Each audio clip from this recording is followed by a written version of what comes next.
So I was on Reddit and I was looking up underrated horror movies. And I found a little girl who lives down the lane and everything else like that. And then I discovered one that is that takes some influence from an 1871 poem about vampires and sanity and stuff. Let's Scare Jessica to Death.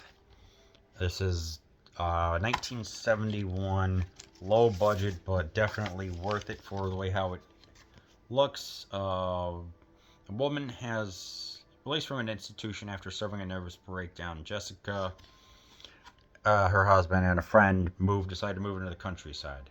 In New England, Jessica soon finds herself falling into a swirling vortex of madness and the supernatural.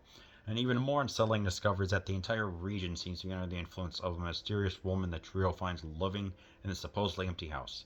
Jessica's fear and dread only intensify when she discovers that the undead girl, Emily, tragically drowned long ago on her wedding day. Is she back to take vengeance and scare Jessica to death? Yeah, this is definitely an underrated movie, and it's a cult classic, 100% a cult classic, and your mileage is going to vary with this one. This is the psychological horror, not like a psychological thriller, but the horror, in my opinion, done right. So, how do I feel about it? Well, I guess on one hand, it's stuff that goes on in your own mind.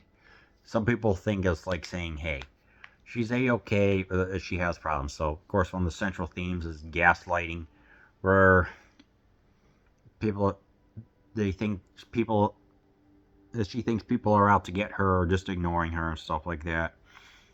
And when comes this woman that's a vampire in a bridal dress, I'm thinking, interesting. So, I don't know.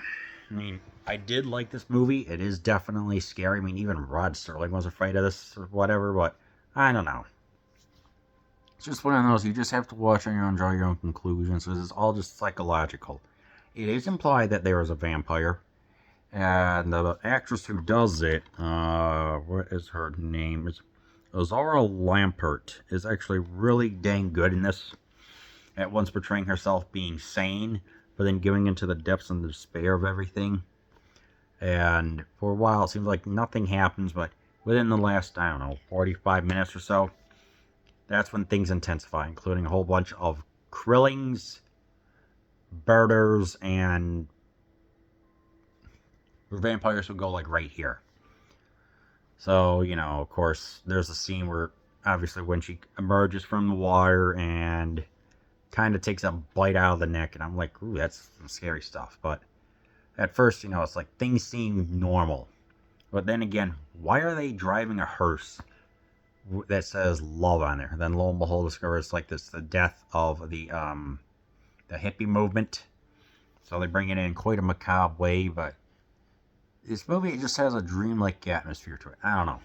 Just in the sense of how she goes into a cemetery, makes an etching of some of the gravestones. I'll admit they do look pretty cool and they do hang, which eventually leads later to a family that was supposedly murdered, krilled. And we get to see them later. It's like, wait a second, those names or whatever. It's like she was drawn to it for whatever reason. And some keyboards and synthesizer was added to add more to the discomfort and discontent that she has. So, yeah, ultimately leading towards just the image that's right there. So, yeah, with all that being said, let's scare Jessica to death. Your mileage may vary, but underrated. Give it a watch.